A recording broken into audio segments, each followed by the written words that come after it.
Good evening, friends, and welcome to Sleepytime Tales, a podcast aimed at helping you to get a good night's sleep. Do you find your mind plagued with the stresses of modern life, especially when the lights are out and you're trying to get a restful night? Does your spinning mind keep you awake? Follow my voice down the path towards a good night's rest. Listen to me tell a story that will keep your mind from wandering to your daytime problems, the ones that you can't solve right now, and will be easier to solve well rested. Listen to my voice and allow yourself to drift, following the twists and turns of the story, but slowly letting go and drifting into sleep. Before we go any further, we need to have a little bit of a chat. This one is aimed mostly at long-time listeners, people who have been with me for a while, and although it may be of interest to new people. Does this show help you get a good night's sleep? Are you better rested and more relaxed with your life? If it is, and if you have the means and you can provide a little bit of support, please could you consider helping me grow the show by supporting me on Patreon. My basic monthly costs right now are covered. I'd like to upgrade a few of the services that I use to help reach more people, and I want to upgrade my equipment a little bit. I want to get better microphones and stuff like that. So it would be helpful to you it would be helpful to me, and it would be helpful to the listeners as well. At the end of the day, if you could help me cover some costs. In the long run, I definitely would love to do this full time. I love doing Sleepytime Tales. I actually didn't expect to enjoy it as much as I do, to be honest. It's really a passion for me, and I would like to do it more often. If I could do it full time, and this is something that's very far in the future, I would be able to do more episodes, do some more creative work, and just generally probably do a lot more marketing and promotion and stuff to help me reach more people. So if you can help me get to that goal one day, that would be really amazing. If you have even $1 a month to spare, that will help. I'm in a country where a dollar can go quite far, and it really is useful. And that single dollar will still get you a benefit. If you sign up for $1 a month on the Patreon, you will get a bonus weekly catnap episode, which is a short story that I read out. Those are only available to patrons and on Radio Public. So that's something you can get. And I'll also give you a shout out on an episode, and we'll list you on the website. If you can stretch to $5 a month, I mean, I'm not sure exactly what that translates to, but I think it's something like a cup of coffee in most countries. You get that, you get the shout out, you get the catnap, you get listed on the website, you get listed also for $1 patrons as well, you get listed in the show notes on the episodes. Plus, you also get promo-free and story-only edits of the main episode, so you don't have to listen to me rattling the can asking for money. And also, as a bonus to new patrons at the $5 level, up till the end of November, I'm going to be sending people fun, touristy, handwritten postcards. I sent out September ones at the end of September, and the October ones will be going out early next week. So if you'd like me to send something out to you, just sign up and you'll get that. I've shouted out most of the new patrons that I've gotten. Had quite a few people sign up earlier this month. There are a couple of people, though, that I only share names with explicit consent, and they haven't gotten back to me yet. So if you're listening to this and I haven't given you a shout out, please check your messages on Patreon so that I can get your consent to share your name and or nickname or anything you want to use. Oh, also, as a fun new incentive, if I do reach $50 in total by the end of November, which I think is achievable, I will do a bonus video episode for patrons in December. I'll do a little, like a Christmas party episode with a video, so you can see my ugly mug. And I will release that audio as a bonus episode to all listeners probably in January. If, however, you don't even have $1 to spare to give me financial backing, there are other ways you can support without having to give me money directly. I do have an Audible trial, So if you go to audibletrial.com/sleepytime, you can sign up there for a free audiobook and a month 30-day free trial with Audible, and I get a nice little kickback from that, which is handy. And I mentioned as well the Radio Public catnap episodes. If you listen on Radio Public, I'm on their paid listens program as well, so I get a little something for that. Plus you can listen to those bonus episodes there. And also another way that I haven't really mentioned in a while, and I kind of regret it, another way to help without involving money at all is to share sleepy time tales with the people in your life, people you care about.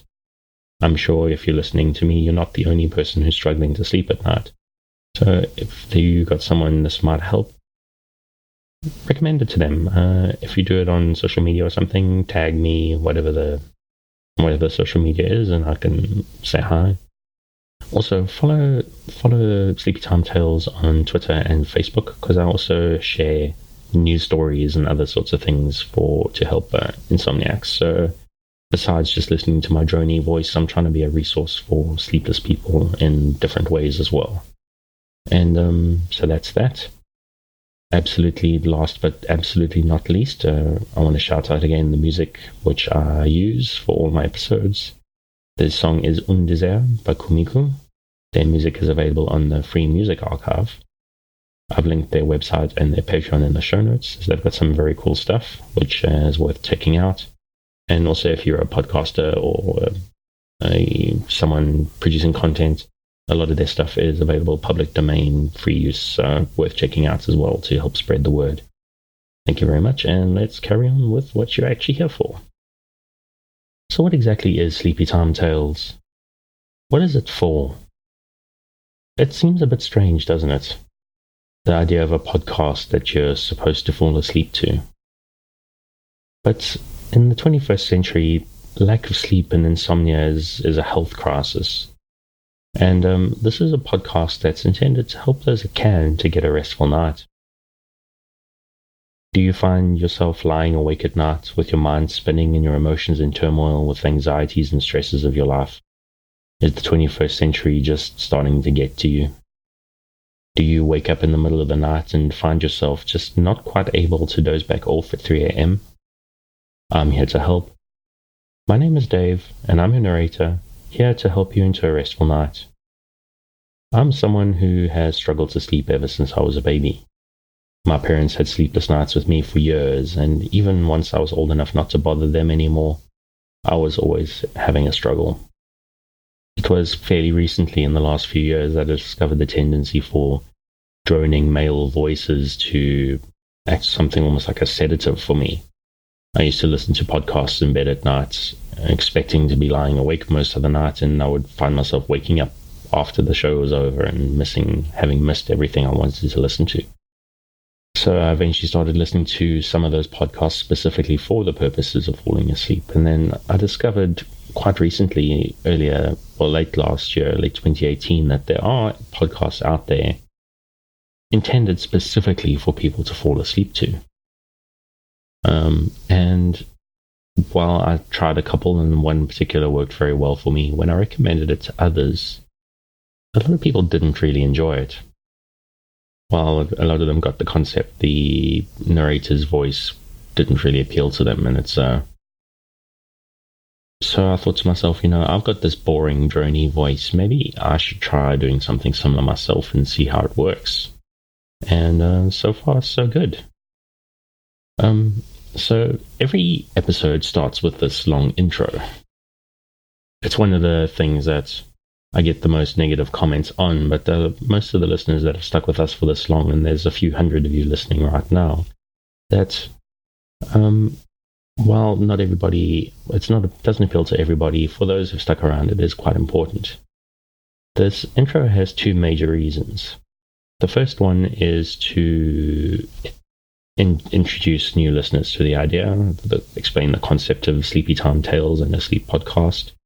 And then for people who've been around for a while, the main thing is that it's a chance for them to sort of start preparing themselves for bed. Now's the time for you to get your lights down, have a drink of water, make sure you brush your teeth, get your blankets and make sure your room's not too hot. Like a cool environment that you can wrap yourself up in is actually like the best thing for sleeping. And so for them, it's part of the whole ritual, the sort of habit of creating a new night's sleep.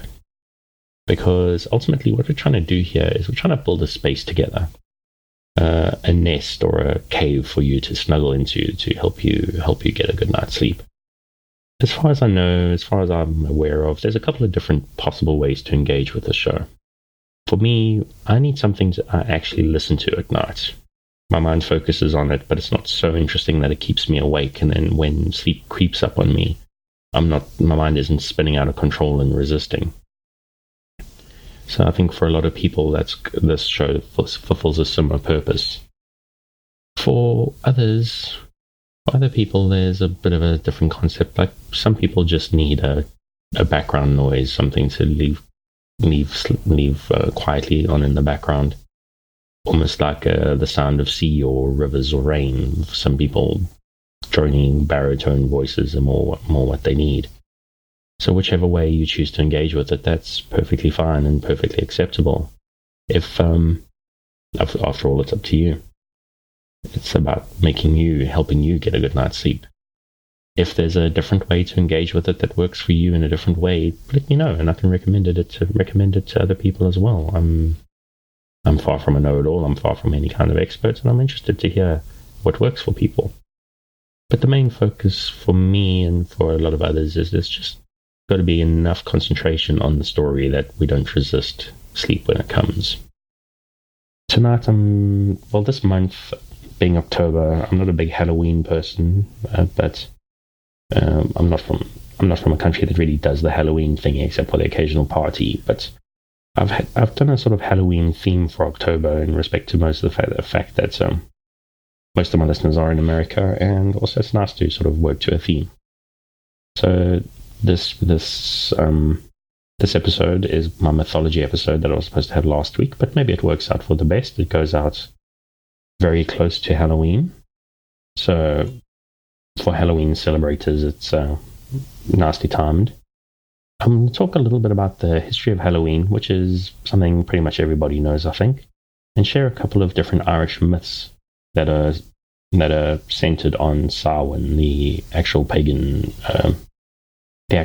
celebration that is the original root of Halloween. But what's very important is whatever the story is and however you engage with it, it's very important that you don't try to force your sleep. Just keep a light mental grip on the story or let it drone on in the background and let sleep come for you. Now, obviously, I'm hoping that you're asleep before I get to the end of the episode, but don't force it. Don't feel pressurized. It may not work on the first night if this is your first night with us. I'm actually fairly confident it'll probably take 2 or 3 nights to start developing the habit of listening regularly and developing the new sort of almost like neural pathways to help you get a good night's sleep. These days, it's become such a almost stimulus and response thing for me with the sleep podcast that I listen to that I don't even get out of the intros sometimes. I just literally put them on, hear the voice, boom, and I'm gone. But it took me a while to get there.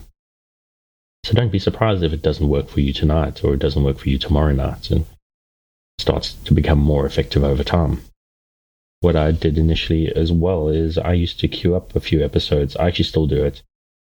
I just let them run on my earbuds in the background because I also I wake up in the middle of the night, so I need to have something that I just pop the earbuds back in and go back to sleep.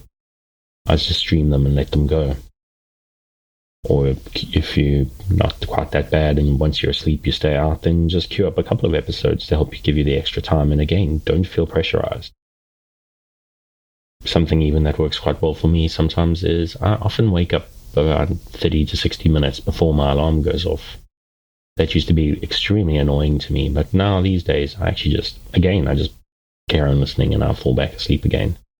And often that little 30 or 60 minute nap is even the best part of my night.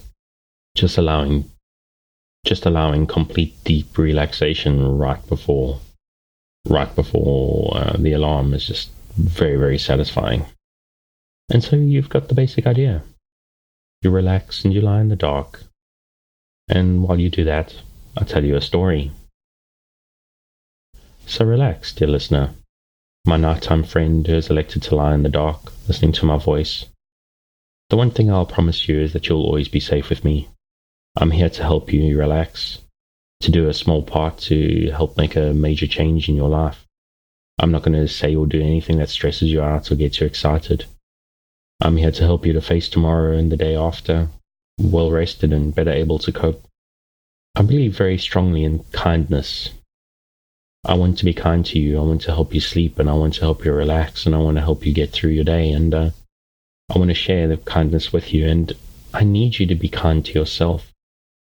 If this doesn't work for you tonight, don't get tense, don't beat yourself up, don't rebuke yourself over not being able to sleep.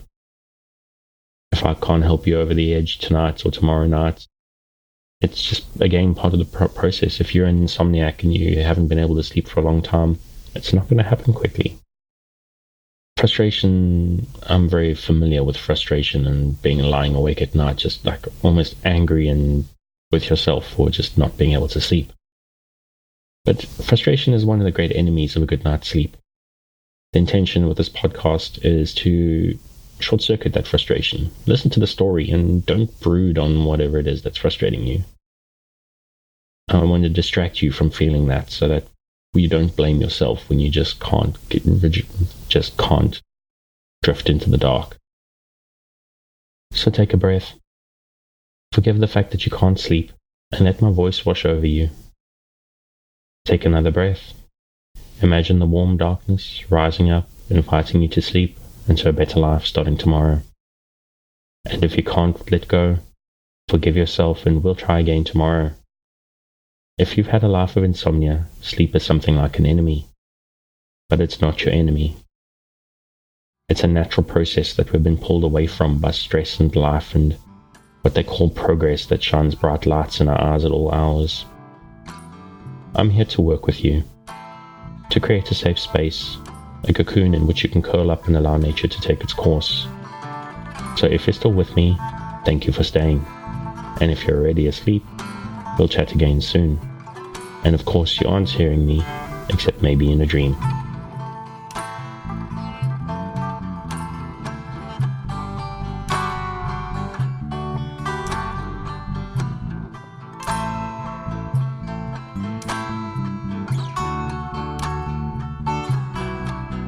Irish mythology and Samhain or Halloween.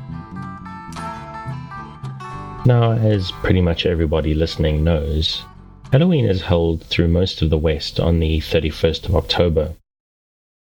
There are some traditions which are the hallmarks of the celebration, particularly being costumes, masks, spooky decorations. In the United States, and I assume other countries as well, there are things like trick-or-treaters, and people often have parties with bonfires and pranking, and occasionally teasing of the dead. If the media is telling me anything remotely like the truth, it is an occasional thing that youngsters, particularly teenagers, hang around in graveyards and try to speak to ghosts. Well, the origins of Halloween are not particularly mysterious. Most already know the history of where it comes from, but I think it's helpful to the stories that come later to go over some of the basics, although I'm going to try to keep it fairly short, because while the point of this show is to hopefully bore people to sleep, I don't want it to be too boring and too obvious. So I'm going to hit some of the basics, and then I'm going to move on to some more fun stories from Gaelic and Irish mythology, centered around the time of year, around Samhain. So, what are the origins of Halloween, and why the obsession with spookiness and the dead? Why are zombies, skeletons, and witches such major factors in Halloween celebration? Halloween has its origins in ancient Western pagan traditions. The particularly peasants and people of pagan societies believed that Halloween, as the beginning of the winter, was the time when the veil between the living and the dead became thin and easy to pass through. In Celtic traditions, what we today call as Halloween was called Samhain or Samhain. So Samhain is generally what I'm going to be referring to it as. It was the time of year when livestock was brought down from the summer pastures and slaughtered for winter. The meat could be salted and stored away in the cold, when some cattle could be kept and fed and kept in shelter. It was the time when the fairies, the Aoshi, could pass easiest between their world and ours. Like Beltane, the opposite celebration to Samhain, bonfires were lit for the purposes of cleansing and protection. There were many rituals centered around the bonfires and around the celebrations. The bonfires were meant to mimic the sun, and the warmth was supposed to hold back the cold dark of winter which was coming. It was also an important time of year to pay respects to the departed relatives that had passed away. As I said, the connection between the living and the dead and the land of the Fae and the land of the humans were all, those boundaries were thin at this time of year. So it was possible for the living and the dead to communicate at this time of year. And if TV tells me any truth, this is why youngsters have a fondness for visiting graveyards. Food and drink was prepared and left out for both the departed and the Fae alike, to keep the mischievous spirits of the past and of the dead and of the Fae folk of the Anshe, keep them mollified and to keep them happy. As Christianity began to spread through Europe, many pagan traditions became subsumed by church traditions in order to broaden the appeal to pagan people. Samhain became All Hallows. The 1st of November was the time to revere and remember the dead. It was the time to remember your granny and your grandpa and all those that have gone before you. All Hallows Eve was the night before All Hallows Day. That was the 31st of October, and that came to be called Halloween. In this day and age, there's the Mexican tradition of Dia de Muertos. That is the Mexican Day of the Dead. Now, Mexican tradition in a lot of ways is a lot closer to the original roots of Samhain and Halloween, as Halloween has become commercialized through American society and culture and spread from there. Dia de Muertos has maintained its both Catholic and pagan iconography to keep in touch with the roots, as a time to give offerings to the dead and to your departed family and to pay respects. Now, where I'm from in South Africa, Halloween is not a major tradition. A lot of people do use it as an excuse for a party, especially when you were younger. When I was young, we had Halloween parties fairly frequently. I always remember a friend and I showing up to one in costumes and nobody else was in costume, which is pretty horrifying. But generally speaking, it's a common thing. But there's no real traditions, no other Halloween traditions. There's no trick-or-treating or anything like that in this country. Halloween celebrations are becoming a lot more common in Halloween-themed sales and that sort of thing. I've got to be honest, I'm not a big fan of the creeping commercial colonization of most societies by American culture. But it's inevitable, and it's one of those things that's just happened and is continuing to happen. My daughter is very fascinated with the idea of costumes and Halloween, so as she gets older, I'm pretty sure it's going to become a factor in her life. But now there's nothing unusual in what I've said up to now.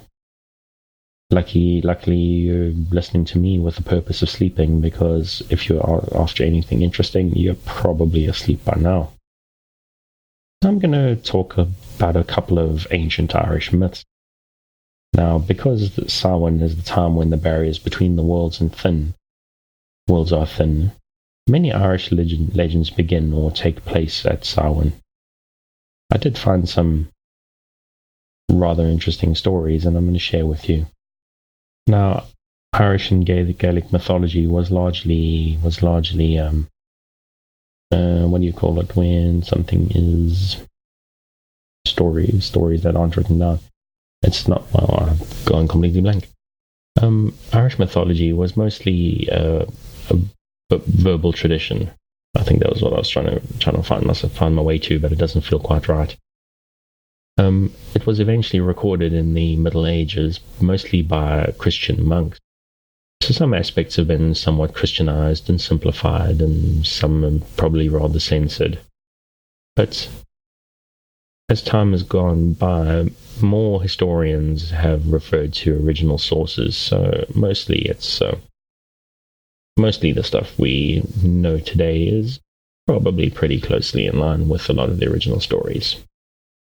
What I'm going to do now is, I usually retell the stories in a way that I find interesting and bring my own voice to it.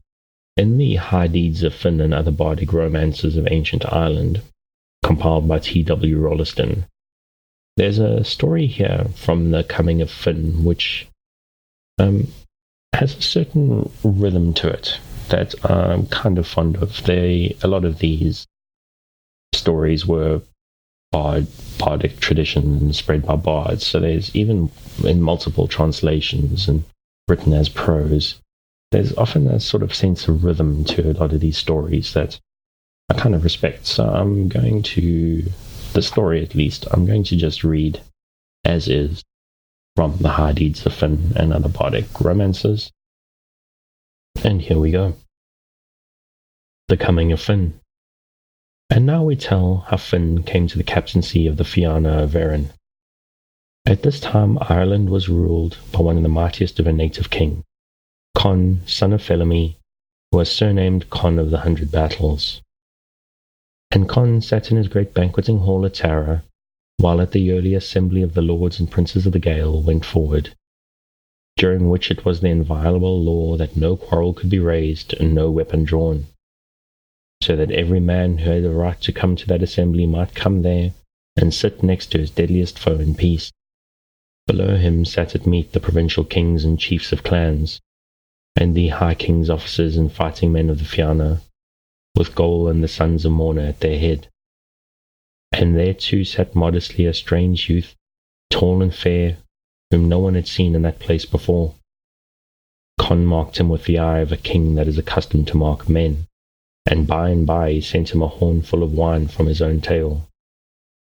And by he sent him a horn full of wine from his own table, and bade the youth declare his name and lineage. I am Finn, son of Cool, said the youth, standing among them. Tall as a warrior's spear, and a start and a low murmur rang through the assembly, while the captains of the Fianna stared upon him like men who see a vision of the dead. I should probably put an aside here, something I probably should have mentioned before starting the story. Cool, or McCool, was the former head of the Fianna, who was killed by the sons of Morna and Gol. So Finn popping up was a return of a respected bloodline. So this is why people were so shocked. Anyway, sorry about that. Back to the story. What seek you here? Said Con, and Finn replied, to be your man, O king, and to do you service in war as my father did. It is well, said the king. Thou art a friend's son and the son of a man of trust. So Finn put his hand in the king's and swore fealty and service to him, and Con set him beside his own son Art, and all fell to talking again, and wondering what new things that day would bring forth, and the feasting went merrily forward. Now at this time the people of the royal burg of Tara were sorely afflicted by a goblin of the fairy folk, who was wont to approach the place at nightfall, there to work what harm to man or beast or dwelling that he found in his evil mind to do. And he could not be resisted, for as he came he played on a magic harp a strain so keen and sweet, that each man who heard it must needs stand entranced and motionless until the fairy music had passed away. The king proclaimed a mighty reward to any man who would save Tara from the goblin, and Finn thought in his heart, I am the man to do that. So he said to the king, Shall I have my rightful heritage captain of the Finn of Erin if I slay the goblin? Con said, I promise thee that. And he bound himself by the sureties of all the provincial kings of Ireland, and of the druid Kithro and his magician. Now there were among the following of Con a man named Fiacca, who had been as a youth a trusty friend and follower of Cool. He came to Finn and brought with him a spear having a head of dark bronze with glittering edges, and fastened with 30 rivets of Arabian gold, and the spearhead was laced up with a leathern case. By this weapon of enchantment, said Fiacre, you shall overcome the enchanter. And he taught Finn what to do with it when the hour of need should come. So Finn took the spear and left the strings of the case loose, and he paced with it towards nightfall around the ramparts of Royal Tower. And when he had once made the circuit of the rampart, and the light had now almost quite faded from the summer sky, and the wide low plains around the hill of Tara were a sea of white mist, he heard far off in the deepening gloom the first notes of the fairy harp. Never such music was made by mortal hand, for it had in it sorrows that man had never felt, and joys for which man has no name. And it seemed as if a man listening to that music might burst from time into eternity, and be as one of the immortals for evermore. And Finn listened, amazed and rapt, till at last the triumphant melody grew nearer and louder. He saw dimly a shadow shape playing as it were on a harp, and coming swiftly towards him. Then with a mighty effort he roused himself from his dreams and tore the cover from the spearhead, and laid the metal to his brow. As the demoniac energy that had been beaten into the blade by the hammers of unearthly craftsmen in ancient days thrilled through him, and made him fighting mad. And he rushed forward, shouting his battle cry, and swinging the spear aloft. But the shadow turned and fled before him, and Finn chased it northward to the fairy mound of Sleepytime, and there he drove the spear through its back. And what it was that fell there in the night, and what it was that passed like a shadow of a shadow into fairy mound, none can tell. But Finn bore back with him the next day a pale, sorrowful head at the point of Fiacre's spear, and the goblin troubled the folk of Royal Tara no more. But Con of the 100 Battles called the Fianna together, and he set Finn in his right hand, and said, Here is your captain by birthright, and by sword right. Let who will now obey him henceforward, and who will not, let him go in peace and serve Arthur of Britain, or Arist of Elba, or whatsoever king he will. And Gol, son of Morna, said, For my part I will be Finn's man under thee, O king. And he swore obedience and loyalty to Finn before them all. Nor was it hard for any man to step where Gol had gone before. So they all took their oaths of fian, service to Finn MacCool, and thus it was that Finn came to the captaincy of the Fianna of Erin, and he ruled the Fianna many a year till he died in the battle with the clan Ogren at Bree upon the Boyne. So now another part of that story that I probably should have put down in the preface to it, and the connection with Samhain, was that the goblin had been coming for 7 years every Samhain and attacking Tara and causing major destruction. And Finn freed the city of Tara from the terror of the goblin. Now, Finn MacCool stands pretty much above Irish mythology. He is one of the most central characters. But there's another central character, which is Queen Maeve. The section here I'm going to read directly from the website about Queen Maeve, published by Celtic Life International. The link is in the show notes. It's a very interesting article, and I really love this opening. As you look over the landscape of Connacht's Island, you may hear in the distance the clash of swords and battle axes, the shouts of warriors as they fight and die, and the chariot charging in with Queen Maeve yelling her battle cry. You would be hearing the intoxicating power of warrior Queen Maeve of Ireland. She was a passionate queen whose warriors fought passionately for her. They were willing to die for her cause because of her intoxicating beauty, passion, and strength. Now, it's quite an evocative little line. There's a sort of dreamlike sense to many of Irish myths. I mean, mythology by definition, you can't really tell what's real and what's not. Some myths are based on some core of truth, and some are completely conjured out of thin air. Some have been partially verified by historians, and some, particularly with Irish mythology, have been interpreted by historians through Christian writings of pagan folk tales. So, even as far as mythology goes, it's sometimes quite hard to pick through the provenance and origins of many of the Irish myths and characters. But there's one character, often one character has many names. Sometimes what seemingly different characters might share a name. There's the concept of the High Kings of Ireland. They may have been real, they may have been human. Some may be myths of the Tuatha De Danann, maybe some are both. It can be quite difficult to believe in the concept of a unified Irish society under a single High King. That was rare in most places in the world, aside from Rome or Persia or the Macedonian conquests of Alexander. But under their High King, as so the stories go, they were kings of smaller realms, or sometimes queens. It is held that in Gaelic traditions and Gaelic societies, women were pretty much equal to men. They could own property and they could wield power in their own right.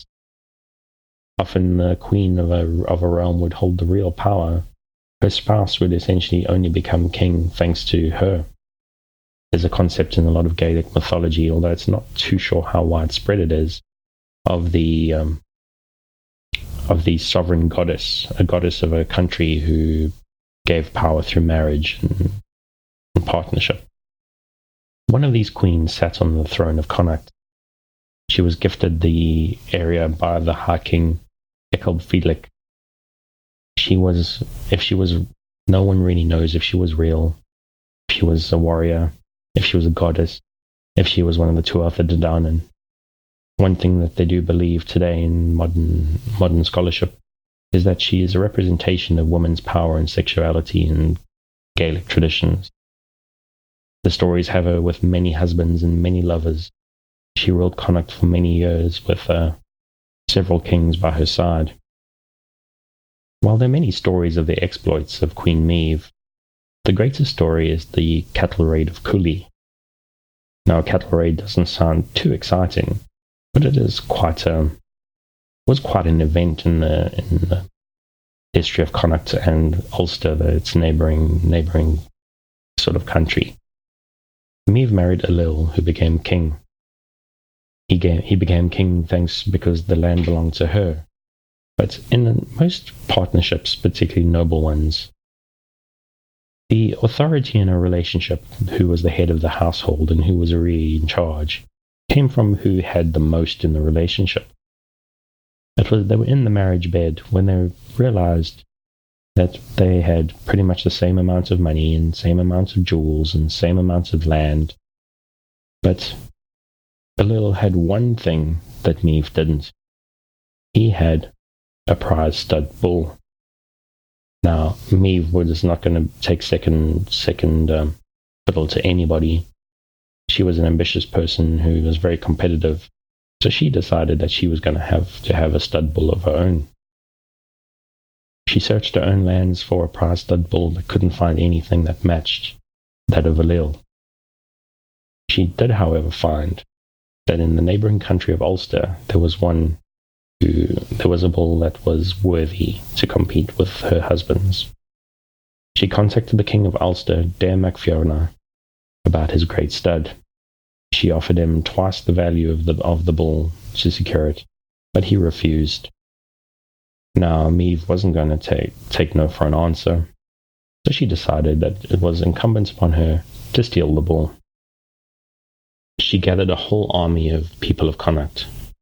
Now, strangely enough, her husband helped her in this endeavour too. They pulled together a great army and they invaded Ulster to try to steal the bull. Now, Ulster at the time was under a mysterious curse. Most of the fighting men were asleep because they were cursed, and the only person awake who could stand against them in the might of Connacht was the hero Cu Chulainn Clain. Now, I guess it's a matter of point of pride that people weren't going to invade each other without any possibility of self-defense.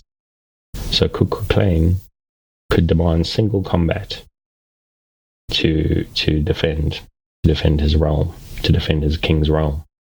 And so Maeve and Ailill sent all their greatest warriors one by one against Cu Chulainn Clain, and he defeated every single one of them.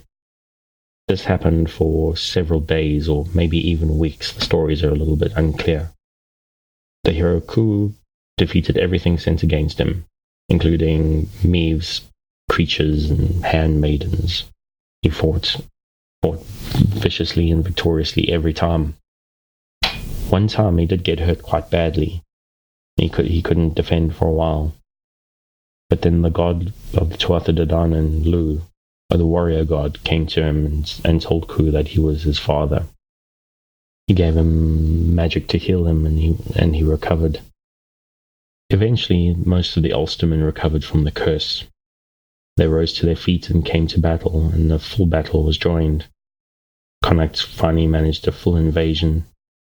Ku was too hurt and he didn't take part in the fight early on, although he came and took part later. Ultimately, Ulster defeated Connacht in the battles, and Connacht were rebuffed. But Maeve, the different Irish pronunciations and spellings still catch me out sometimes. But Maeve was a cunning one, and she'd managed to actually steal the bull while no one was paying attention. So while they lost the battle, they got what they went for. She took the great bull back and put it in a pasture with Ailill. Now, unexpectedly, the two bulls decided to fight. The new bull from Ulster defeated Ailill's and killed it. However, it later died from its wounds. So now, because there were no bulls to give either of them an advantage, Maeve and Ailill were both equal. So although ultimately nothing really happened, and they lost a stud bull in the process, and who knows how many people, they were happy afterwards because they were now an equal partnership. I don't like to judge people's relationships, but that strikes me as pretty toxic. But I guess whatever works for them. And I have one more final Samhain-themed story of Irish mythology to share with you. We go again to the court of Ailill and Maeve. They were in Rathcroken, a mound somewhere out in the wilderness on the eve of Samhain. They were sitting around their fires and pots. They were feasting in celebration of the festival. They were having a lot to drink, and there was a lot of good moods when Ailill came up with a challenge for his men. Nearby, they had hung two captives who were now dead. Ailill told his men that if one of them would wind a willow branch around the leg of either of them as a sort of anklet, that person could have anything that they wanted. Now it was Samhain, so the dark was full of spirits and wild cats and things of terror, and not many of Ailill's men were foolish enough or brave enough to put their hands up to go and do this. One, however, did. This was the hero Nera.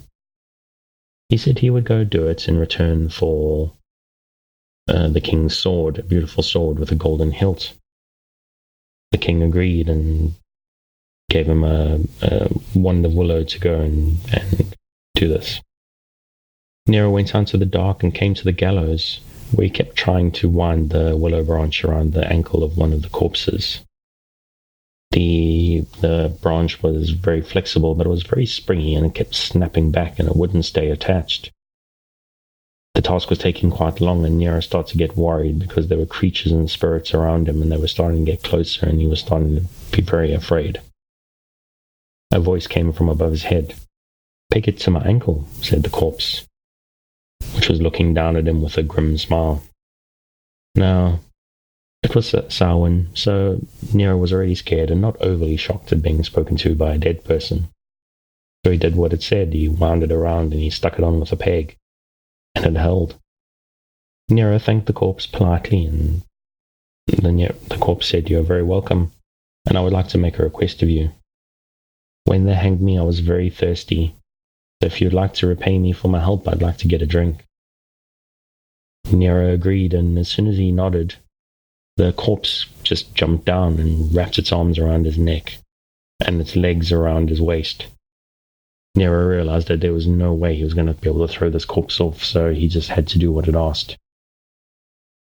They walked a short while and they came to a cottage that was surrounded by a lake of flame. The corpse said, "There's nothing to drink in here. This is going to be far too hot for me. We need to move on and try something else." They got to another house that had a whole lot of water around outside it.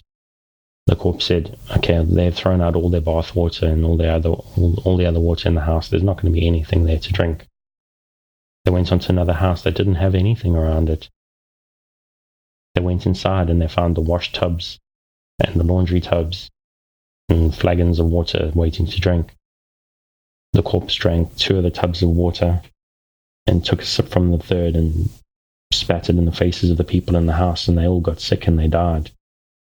So now in Irish tradition, you don't keep water sitting in your house, because if something comes in, it's going to be bad news for you. But the corpse had got what it wanted, so it agreed to go back to where it came from. Nero took it and it climbed up onto its gallows and hung there and waited. Nero went back to the festival, and he found that the top of the mound was under attack. There was a large host attacking. He raced in to try help, and he realized that it was too late. The army was leaving, and they were going into an opening in the side of the mound. He realized a little bit too late that he had followed a Sheed army into the underworld. He was trying to sneak around, wondering how he could escape. But the inhabitants noticed him. He was captured by the guards, and he was brought before their king. He was probably not as stealthy as he should have been, because the Sheed were light-footed and knew the presence of a man. But the king was quite impressed with Nero's bravery, following them down into a world he didn't even understand. He was given the job to carry firewood for a specific Sheed woman every day, and to be her consort. He realized that there were much worse punishments, so he worked hard, and he grew to love the fairy woman, who also fell in love with him. Every day, when he was getting the firewood, he saw that there was a blind man and a lame man, one being carried on the back of the other. They were heading to the well in the center of the king's realm. On one of the trips when he saw them, he asked them what they were talking about, and they said that the king's crown was in the well, and it was their duty to check it every day. Now, time in the mound is always very confusing, as hours seem like days and days seem like hours, and Nero felt that he'd been in the other world for several months. His wife had asked him about his previous life and how he ended up with her. He told her, because he told her what had happened, and she warned him that because of the way time works in the underworld and the overworld, that the invasion actually hadn't happened. It would be the following night, which would be Samhain. She told him that she was pregnant with his child, and she gave him instructions to escape, and how he could convince his people to be prepared for the attack of the Sheed when they were on the mound. But he promised that he would come back to her and keep her and the child safe. Now, he was quite confused about this at first, but he believed what she said. All he needed to do was take the blooms of the plants to show his king and queen that he'd been somewhere where spring had come. And because, of course, it was autumn heading into winter where they were. He followed his wife's advice, and he stole out of the mound, holding a golden primrose. He returned to the campfires and spoke to Elil and Meve, who were quite convinced. They prepared for the attack, and actually decided to attack the Sheed themselves. The following Samhain, they entered the mound and defeated the enemies and took the golden crown. Elil had given Nero a little extra time, which he had used to take the wife and son to safety. Nero had snuck in and got them out. So along with his family, he also took a magnificent bull calf, whose role becomes very central later in Irish mythology, thanks to James Slavin, who had the best recounting of this particular story. I haven't quoted it exactly, but I pulled quite strongly from it. That is linked in Letterpile. It's a rather great piece. But if I recommend you check it out, the link is in the show notes. And I think that is enough Irish mythology for tonight. Thank you.